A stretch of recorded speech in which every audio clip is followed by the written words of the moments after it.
దివ్యవాణి TV ప్రేక్షకులందరికీ శుభోదయం. యేసుక్రీస్తు పరిశుద్ధ నామంలో ప్రియులారా, మీ అందరికీ స్వాగతం, సుస్వాగతం.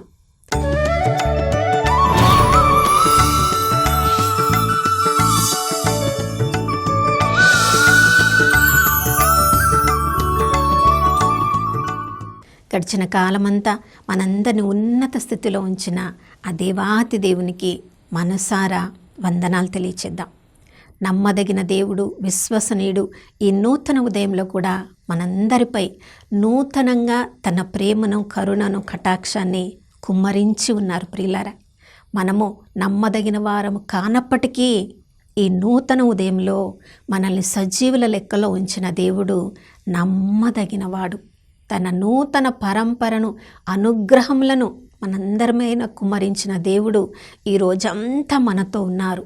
ఇమ్మానుయేలుగా, మనతో ఎల్లప్పుడూ ఉండే దేవుడిగా ఆ ప్రభువు మన పక్షమున ఉండగా మనకి విరోధి ఎవరు? కానీ కొన్నిసార్లు మన జీవితాల్లో మనకి మనమే విరోధులంగా జీవిస్తున్నాం. ఒక తల్లి తన బిడ్డకు జన్మనివ్వాలంటే నూతన జన్మని ఎత్తాలి. ఒక ప్రసవ సమయంలో ఒక తల్లి ఒక కుమారుడికి, కుమార్తెకు జన్మనివ్వడం అంటే వాళ్ళు తిరిగి పుట్టడమే. అంత వ్యయ ప్రయాసలకు ఓర్చి కూడా నిన్ను, నన్ను ఈ కుటుంబంలో, ఈ లోకంలో ఒక వ్యక్తిగా, సభ్యునిగా వాళ్ళు తీసుకొని వచ్చారంటే వాళ్ళు పడిన వ్యయ ప్రయాసలకు ఎన్నెన్ని కలలు కన్నారో కదా. ఎంతగా మనల గురించి గొప్ప గొప్ప ఆలోచనలు కలిగి ఉండి మన జీవితం వల్ల వాళ్ళు ఎంతో మురిసిపోతారని, వాళ్ళకి ఎంతో ఆనందం కలుగుతుందని మన గురించి ఎన్నెన్నో కలలు కని ఉంటారు. నా ప్రియ సహోదరుడా, సహోదరి, ఈ ఉదయకాలంలో మన తల్లిదండ్రులను మనం చూసినప్పుడు సామెతల గ్రంథం 10వ అధ్యాయం 1వ వచనం చివరి భాగంలో చదువుతున్నాం. మూర్ఖుడైన కుమారుడు తన తల్లికి దుఃఖము కలిగించును. ప్రియులారా, ఏ తల్లి కూడా మూర్ఖంగా ఉండాలని తన బిడ్డలు పట్ల కోరుకోదు.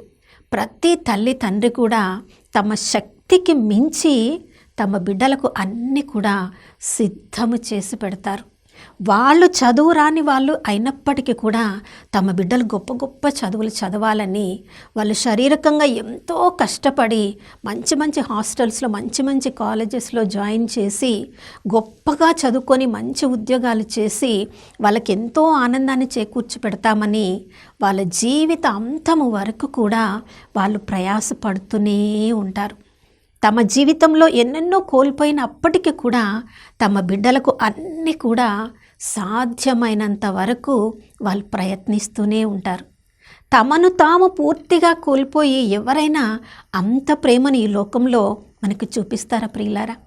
కొన్నిసార్లు వ్యక్తిగతంగా మనల్ని మనమే కూడా తృణీకరించుకున్న రోజులు ఉండవచ్చు, అంగీకరించుకొని రోజులు ఉండవచ్చు, మన మీద మనకే నమ్మకం లేని రోజులు ఉండవచ్చు.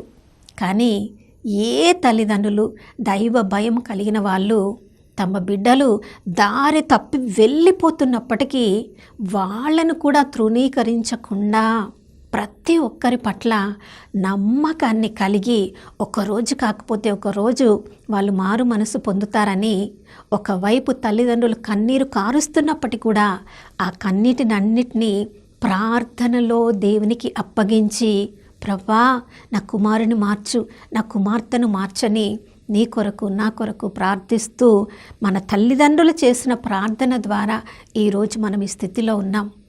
ఆ దేవుని కృప ద్వారా మనం ఈ స్థితిలో ఉన్నాం. మరి మన స్థితిగతులను బట్టి మన తల్లిదండ్రులకు మనం ఆనందాన్ని ఇస్తున్నామా, కన్నీరు కార్చేలా చేస్తున్నామా?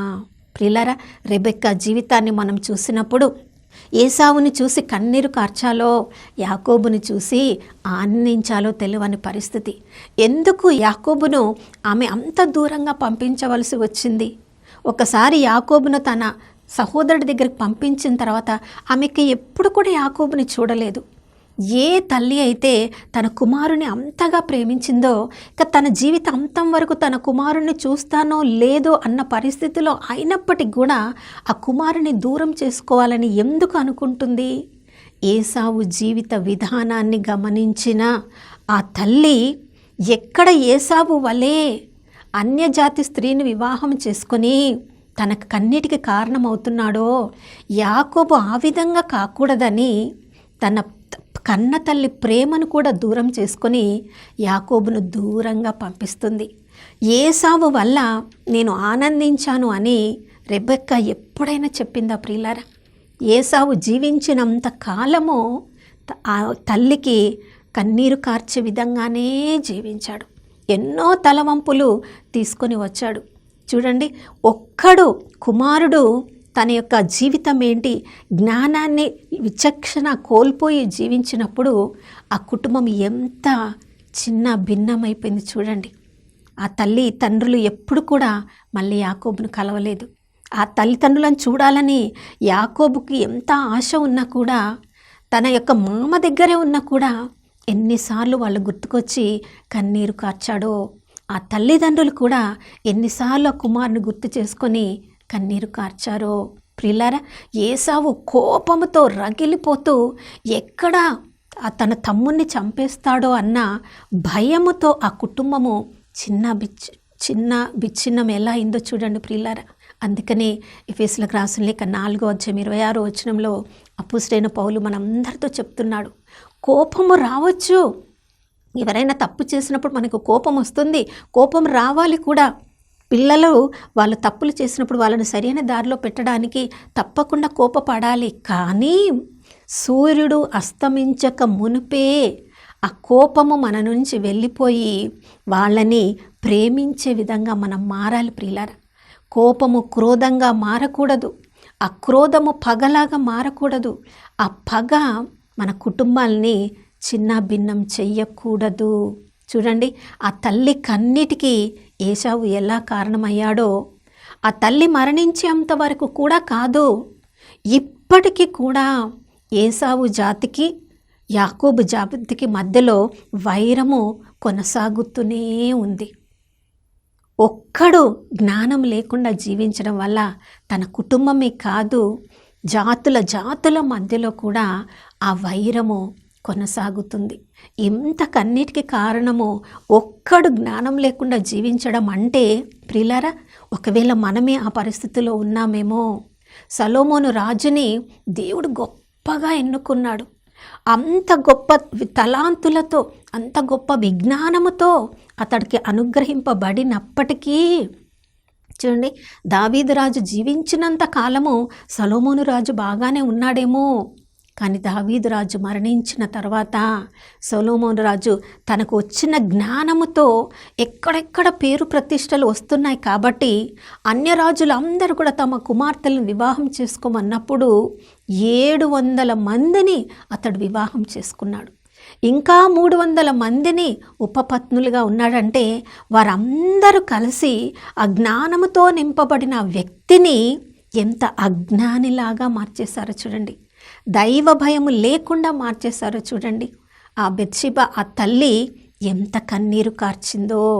దేవుడు ఇంత జ్ఞానం ఇచ్చాడు కదా నా కుమారుడికి అని ఒకప్పుడు సంతోషించి ఉండవచ్చు, కానీ ఇంత జ్ఞానం ఉన్నప్పటికీ తన కుమారునికి ఆ 12 జాతులను అప్పగించలేకపోతున్నాడే అని ఆమె ఎంత కన్నీరు కార్చిందో. ప్రియులారా, అదే సామెతల గ్రంథం 10వ అధ్యాయంలో మనం చదువుతున్నాం, అన్ని విపత్తులకు మూలము మనం అతిగా మాట్లాడడం. జ్ఞాని కదా అని ఎంత ఎక్కువ మాట్లాడాడో, ఎంతమందిని ఆకర్షించాడో, ఈ లోక ఆకర్షణ అతని యొక్క జ్ఞానాన్ని గర్వంకి వచ్చేలా చేసింది, దేవుని చిత్తంలోంచి అతని బయటికి వెళ్ళిపోయేలా చేసింది. అతిగా ప్రేలినప్పుడు అందులో ఎన్నో తప్పులు దొరలక మానవు. ప్రియులారా, ఎంత మితంగా మనం మాట్లాడుతున్నామో కొన్నిసార్లు చూడండి, ఎక్కువ తెలివి లేని వాళ్ళు కూడా వాళ్ళు మాట్లాడకుండా ఉన్నప్పుడు వాళ్ళు చాలా జ్ఞానవంతులేమో అనుకుంటాం, కానీ వాళ్ళు ఒక్కసారి మాట్లాడడం మొదలుపెట్టినప్పుడే వాళ్ళు ఎంత జ్ఞానవంతులో, ఎంత తెలివి ఉందో వాళ్ళ మాటల్లోనే మనం గుర్తించవచ్చు. మనం ఈ రోజుల్లో ఎక్కడెక్కడికో వెళ్తున్నాం, ఎక్కడెక్కడో ఉద్యోగాలు చేస్తున్నాం. మన మాటల్ని బట్టి మనము జ్ఞానవంతులమా అజ్ఞానవంతులమా మన మాటలే మన గురించి తెలియచేస్తాయి. అందుకని ఇతరుల గురించి ఎంత సాత్వికంగా మనము ఉండాలని మనం ప్రయత్నిస్తామో మన పట్ల మనం కూడా అజ్ఞానంగా ఉన్నప్పుడు సాత్వికతతో ఉండి మన అజ్ఞానాన్ని బయట పడేయడం ద్వారా మన తల్లిదండ్రులకు మనం కన్నీరు కార్పించకూడదు ప్రియులారా. ఈ ఉదయకాలంలో నీ జీవితాన్ని నా జీవితాన్ని పరిశీలించుకున్నప్పుడు మన జీవితాన్ని బట్టి, మన మాటలను బట్టి మన కుటుంబ సభ్యులకు, ముఖ్యంగా మన తల్లిదండ్రులకు అది గౌరవాన్ని కలిగించే విధంగా ఉందా, అది కన్నీరు కలిగించే విధంగా ఉందా, మనల్ని చూసి మన తల్లిదండ్రులు ఆనందిస్తున్నారా అని తప్పకుండా మన జీవితాలను మనం పరిశీలించుకోవాలి. ఒకవేళ ఆ విధంగా లేనట్లయితే మన జీవితాలను మార్చమని ప్రార్థించుకుందాం. నాతో ప్రార్థనలో ఏకీభవించండి. పరిశుద్ధమైన దేవానికి స్తోత్రములు తండ్రి. అయ్యా, ఫిలిప్పీలకు రాసిన లేఖ 4వ అధ్యాయం 8వ వచనంలో ఎంత ఎక్కువగా మమ్మల్ని మేము మంచివైన వాటితో, సత్యముతో, యథార్థమైన వాటితో, సుందరమైన వాటితో మమ్మల్ని మేము నింపుకుంటామో అవన్నీ కూడా నీ యొక్క వాక్యములోనే ఉన్నాయి ప్రభువా.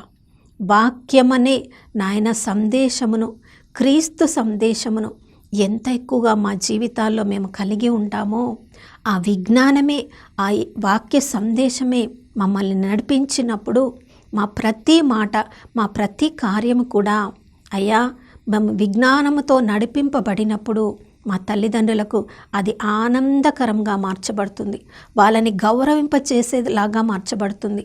ఇప్పటి వరకు తెలిసి తెలియక మా జీవితాల వల్ల మా తల్లిదండ్రులు కన్నీరు కార్చినట్లయితే ఈ ఉదయకాలంలో క్షమాపణ అడుగుతున్నాం తండ్రి.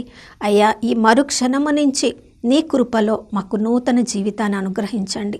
ప్రతిరోజు నూతన కృపను మా మీద కుమ్మరిస్తున్న దేవా, మా జీవితాల పట్ల మా తల్లిదండ్రులు తల ఎత్తుకొని తిరిగేలా కృపను అనుగ్రహించమని యేసయ్య పరిశుద్ధ నామంలో అడిగి వేడుకొనుచున్నాము తండ్రి. ఆమేన్. అవును ప్రియులారా, మనల్ని చూసినప్పుడు మన తల్లిదండ్రులు చిరునవ్వుతో ఆ దేవునికి వందనాలు చెప్పాలి. ఆ విధంగా ఈరోజంతా జీవించుదాం. మరొక నూతన శుభోదయంలో మనం అందరం కలుసుకునే వరకు దివ్యవాణి టీవీని వీక్షిస్తూ ఉందాం. ఇమ్మానుయేలు, ప్రభు మనతో ఉన్నారు.